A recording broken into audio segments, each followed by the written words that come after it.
paluto na ang ating pinais na bangus sa dahon ng mangga. Ding Dong, papatikin ko sa ito ha. Since sa pag-usapan namin ni Ding Dong yung mga local na ingredients na ginagamit na pampaasim sa mga ulam tulad ng sinigang, here's a dish na gumagamit ng dahon ng mangga, ang pinais na bangus ni Chef J.R. Royol. Amazing! Naghahanda na kami dito para sa hapunan. Siyempre kasama ang ating special guest na eksperto sa pagluluto ng pagkain from farm to table. Walang iba kundi si Chef JR. Welcome to Amazing Earth, Chef. Brother, Thank you. happy to be here and I'm excited to share with you a very unique and yet familiar recipe. Yun, ako. Alam nyo, lahat tayo gusto na nating malaman yan. Balita ko, bangus kasi yung ulam natin. Pero alam nyo, pag nagluto ng bangus, laging may kakaiba sa recipe, di ba? Pero ngayon, ano ang kakaiba dito sa gagawin natin? Bibigyan ko kayo ng napakadaling recipe and yet very familiar sa marami sa atin. A pinais dish, pero this time, gagamit ako ng talbos, dahon ng mangga, and this is very underutilized and napaka-healthy ingredient nito, Ding Dong.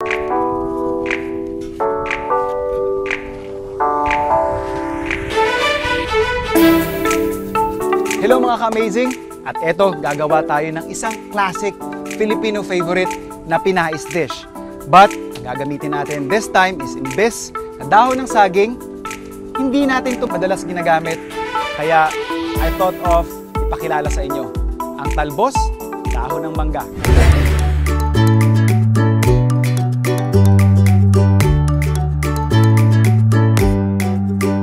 Super underutilized itong ingredient na to.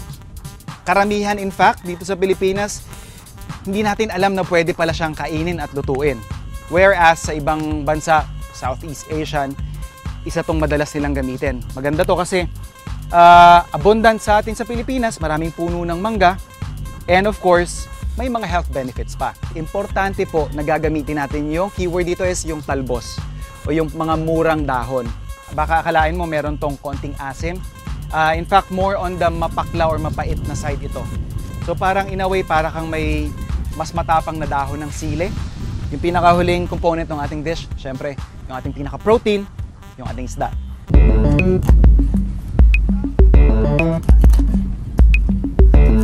Ililayer ko lang muna yung ating palayok ng dahon ng ating mangga.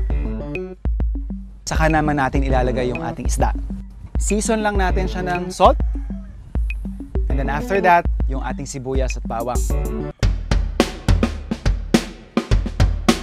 Bago natin siya isalang, lagyan lang ng tubig at i-cover pa ng mas maraming dahon ng mangga.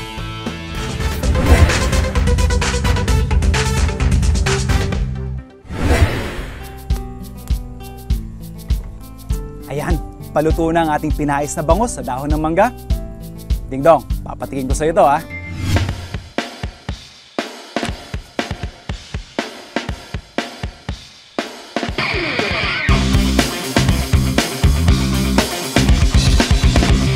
Eto na, na-curious talaga ako.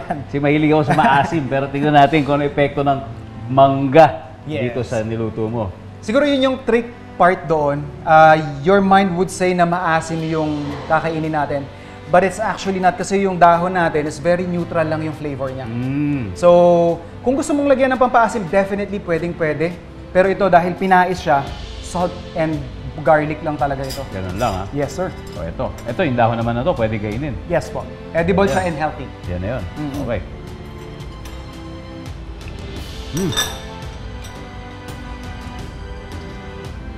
What do you think? Yung kakaibang texture din siya. Yes. Pero bangus na bangus. Kanin na please. Kanin. I wanna be more interested about ano ba yung nutritional value nito.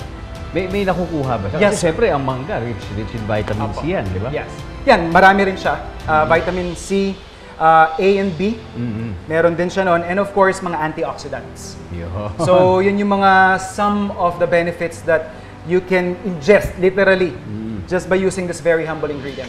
Kita nyo na mga kapuso. And alam nyo po, supporter din ng local agriculture industry si Chef. Yes. So Chef, sa inyong pananaw, paano ba natin matutulungan yung ating mga farmers? Kasi syempre, minsan nasasayang yung mga ani nila. Yes. Kung di naman nasasayang, nabibili ng sobrang mura yung mga ani nila. Yun nga po eh.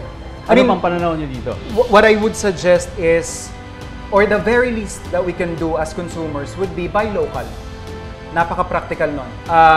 I'm sure kung saan man probinsya ka nakatira ngayon, meron at merong farm na malapit dyan.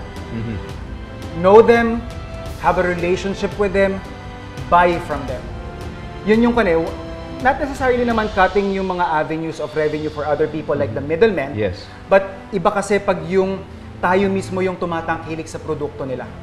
Maybe we should learn how to plant and siguro harvest our own produce. Do it ourselves. Yes, sir. Pwede yun, do Diba? it ourselves. I think that's the most practical approach.